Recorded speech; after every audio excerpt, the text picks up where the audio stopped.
ഇന്ന് നമ്മൾ കാണാൻ പോകുന്നത് മക്നല്ലീസ് ന്യൂസ് ഫ്ലോ എങ്ങനെയാണ് പല ഗേറ്റ് കീപ്പേഴ്സിലൂടെ ഒരു സോഴ്സിൽ നിന്ന് റിസീവറിലേക്ക് ഒരു മെസ്സേജ് പല ഗേറ്റ് കീപ്പിംഗ് പ്രോസസ്സിലൂടെ കടന്ന് അതിൻ്റെ ഒരു ന്യൂസ് ഫ്ലോ എങ്ങനെയാണ് നടക്കുക എന്നുള്ളതാണ് മക്നല്ലി പറഞ്ഞു വയ്ക്കുന്നത്. അപ്പോൾ ഇതിൻ്റെ അകത്ത് വലിയൊരു ഡയഗ്രാം നിങ്ങൾക്ക് കാണാൻ പറ്റും. പക്ഷെ അത് വളരെ സിമ്പിളാണ്. നമ്മൾ നോക്കിക്കഴിഞ്ഞിട്ടുണ്ടെങ്കിൽ ആ പ്രോസസ്സ് മുഴുവൻ കാണിക്കണം. അതുകൊണ്ടാണ് അത് അത്ര വലിയ ചെയിനായിട്ട് കാണിച്ചിരിക്കുന്നത്. അതിൻ്റെ അകത്ത് നമ്മൾ നോക്കിക്കഴിഞ്ഞിട്ടുണ്ടെങ്കിൽ എങ്ങനെയാണ് ഒരു സ്റ്റോറി പാസ് ചെയ്യുന്നത് നമുക്ക് മനസ്സിലായി. എസ് എന്ന് പറയുന്ന സ്റ്റോറിയാണ്. ആ സ്റ്റോറി കറസ്പോണ്ടൻറ്റ് 1 കടന്ന് കറസ്പോണ്ടൻറ്റ് 2, കറസ്പോണ്ടൻറ്റ് 3, അതായത് C1, C2, C3 എന്നൊക്കെ പറയുന്ന കറസ്പോണ്ടൻസ് ആണ് കേട്ടോ. C4, C5 വരെ നമുക്ക് കാണാൻ പറ്റും. അങ്ങനെ പല കറസ്പോണ്ടൻസിലൂടെയും കടന്ന് അത് റിസീവറിൽ എത്തുന്നത്, ആറിലേക്ക് എത്തുന്നത് എങ്ങനെയാണെന്ന് നമുക്ക് കാണാൻ പറ്റും. അപ്പം ഇതിൻ്റെ അകത്ത് നമ്മൾ നോക്കിക്കഴിഞ്ഞാൽ നമ്മളൊരു എക്സാമ്പിളായിട്ട് എടുക്കുക, ഒരു ഫോറിൻ ന്യൂസാണ് അല്ലെങ്കിൽ ഇൻ്റർനാഷണൽ ന്യൂസാണ്. ആ ന്യൂസ് അത് ഫോറിൻ കറസ്പോണ്ടൻറ്റിലൂടെ ആയിരിക്കും. എങ്ങനെയാണെങ്കിലും ആദ്യം ഫോറിൻ കറസ്പോണ്ടൻറ്റ്, പിന്നെ ഒരു നാഷണൽ കറസ്പോണ്ടൻറ്റ്, പിന്നെ ഒരു റീജിയണൽ കറസ്പോണ്ടൻറ്റ്, പിന്നെ ഒരു ലോക്കൽ കറസ്പോണ്ടൻറ്റ്. അതായത് കറസ്പോണ്ടൻസ് എന്ന് പറഞ്ഞിട്ടുണ്ടെങ്കിൽ നിങ്ങൾക്കറിയാം റിപ്പോർട്ടേഴ്സ് അല്ലേ. ഇപ്പോൾ ഇങ്ങനെ അല്ലെങ്കിൽ ജേർണലിസ്റ്റുകൾ നമുക്ക് വിളിക്കാം.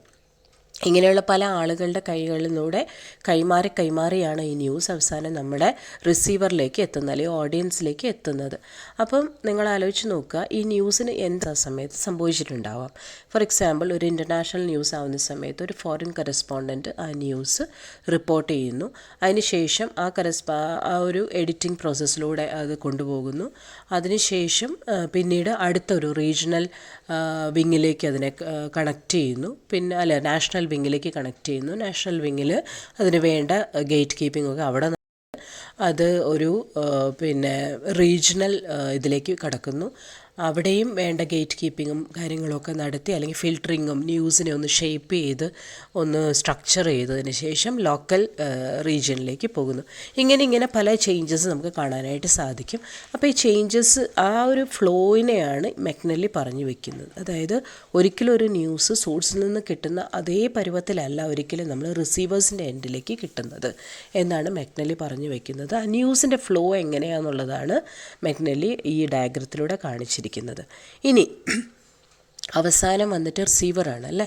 ഈ റിസീവേഴ്സിൽ നിന്ന് പിന്നെ നിങ്ങൾക്ക് കാണാനായിട്ട് സാധിക്കും R1, R2, R3, R4, RN വരെയുള്ള കാര്യങ്ങൾ. അതായത് റിസീവറിൽ നിന്ന് വേർഡ് ഓഫ് മൗത്തിലൂടെ അല്ലെങ്കിൽ വാക്കുകളിലൂടെ വേറൊരാളോട്, ഇപ്പോൾ ഫോർ എക്സാമ്പിൾ ഞാനൊരു ന്യൂസ് കേൾക്കുന്നു അല്ലെങ്കിൽ കാണുന്നു, അതിനുശേഷം ഞാൻ എൻ്റെ അയൽവക്കത്തുള്ള ചേച്ചിയുടെ അടുത്ത് ആ ന്യൂസിനെ കുറിച്ച് സംസാരിക്കും. ഞാൻ എൻ്റെ സ്റ്റുഡൻസിനോട് ആ കാര്യം സംസാരിക്കുന്നു. അല്ലെങ്കിൽ ഞാൻ ബസ്സിലൂടെ യാത്ര ചെയ്യുന്ന സമയത്ത് അടുത്തൊരു പാസഞ്ചറിനോട് ഈ കാര്യം സംസാരിക്കുന്നു. അപ്പോൾ അതിനെയാണ് ഈ R1, R2, R3, RN വരെയുള്ള കാര്യങ്ങൾ കൊണ്ട് ഉദ്ദേശിക്കുന്നത്. അപ്പോൾ ഈ സ്ട്രക്ചർ കണ്ടിട്ട് അല്ലെങ്കിൽ ഡയഗ്രം കണ്ടിട്ട് ആരും തന്നെ കൺഫ്യൂസ്ഡ് ആവേണ്ട. വളരെ സിമ്പിളാണ് ഈ കൺസെപ്റ്റ് എന്ന് പറയുന്നത്. എങ്ങനെയാണ് ഒരു ന്യൂസ് പല ആളുകളിലൂടെ അല്ലെങ്കിൽ പല ഗേറ്റ് കീപ്പേഴ്സിലൂടെ എത്തിയിട്ട് അത് അവസാനം സോഴ്സിലേക്ക് എത്തുന്നതെന്നുള്ളതാണ് ഇത് കാണിക്കുന്നത്.